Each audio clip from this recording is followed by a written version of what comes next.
다음은 경강이 있겠습니다. 오늘 경강은 정행 1단 미산 이성면 도반입니다.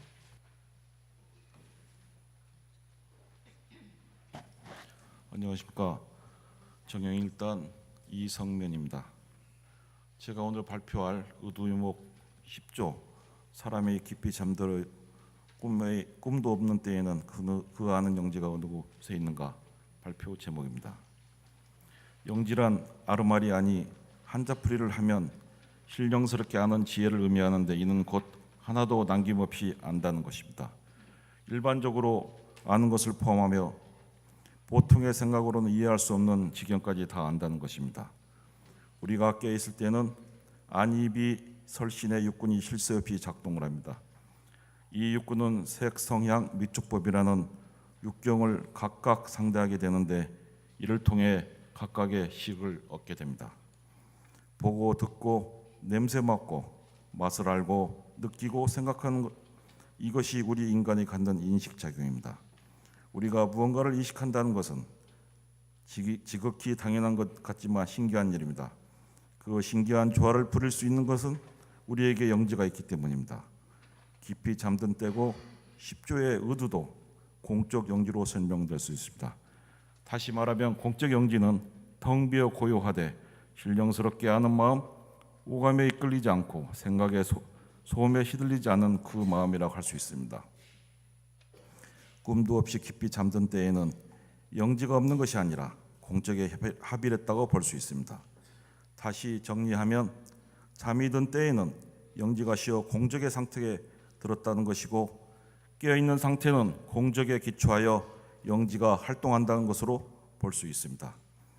이 화두가 우리에게 던지는 중요한 것은 무엇일까요?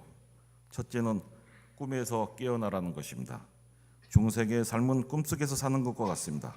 한 생 살다가 생을 마칠 때 지난 세월을 돌이켜보면 꿈과 같습니다.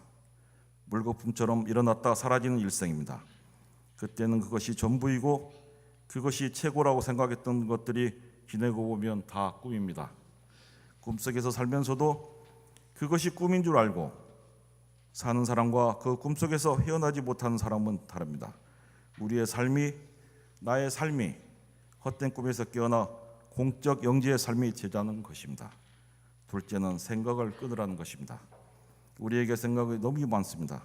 쓸데없는 잡념과 분별하는 마음, 집착하는 마음, 생각이 너무 많아서 화가 올라 건강을 해치고 스트레스 원인이 됩니다. 그 번다한 생각들이 다 쉬는 때가 언제냐? 꿈도 없이 깊은 잠든 상태입니다. 잠자고 편안하고 모든 것을 잊게 됩니다. 잠잘 때. 그래서 잠은 휴식이고 자연의 선입니다. 이렇게 우리가 잠을 통해 휴식을 취하듯이 번다한 생각들을 텅 비어 고요한 공적의 상태로 돌리자는 것입니다. 셋째는 생사가 둘이 아님을 깨달아야 합니다. 죽었다가 다시 태어나는 경로를 잠자고 깨는 것과 같다. 잠잘 때가 죽음 사이고 깨어나면 다시 태어나는 생입니다. 한 몸에서 죽음과 태어남이 함께 있습니다. 이렇게 보면 생사가 둘이 아닙니다. 그 가운데 변함없는 한 물건, 그것이 있다는 것입니다. 그것이 공적 영지로 텅 비어 고요하되 신령스럽게 하는 것, 모든 생각과 아르마리가 나온다는 것입니다. 이 내용은 전도품 12장의 대종사님과 정일성 제자의 대화에서도 있는 내용입니다. 잠자고 깨는 것과 같나니 분별 없이 차버림에 일성이가 어디로 간 것 같지만은 잠을 깨면 도로 그 일성이니 어디로 가나 그 일성이 한 물건이 저의 업을 따라 한없이 다시 나고 다시 죽나니라. 잠을 자고 깨어 있을 때에는 우리의 마음에 요란함이 없고 어리석음이 없고 그름이 없으며 내 본래의 본성 자성 즉 법신불의 하나가 된 삶, 변하는 가운데 변하지 않는 그 한 물건을 찾아 가는데 공부에 유념하고 연마하겠습니다. 새해가 되면 제가 교화 요람을 보면 경강 발표에 제 이름이 있는지 항상 봅니다. 역시 삶에 지장을 주는 경강 이름이 들어가 있었습니다. 그리고 공부가 부족해서 항상 신경이 쓰이는 부분이 있었는데 이 경계를 벗어나는 공부인이 되도록 노력하겠습니다. 감사합니다.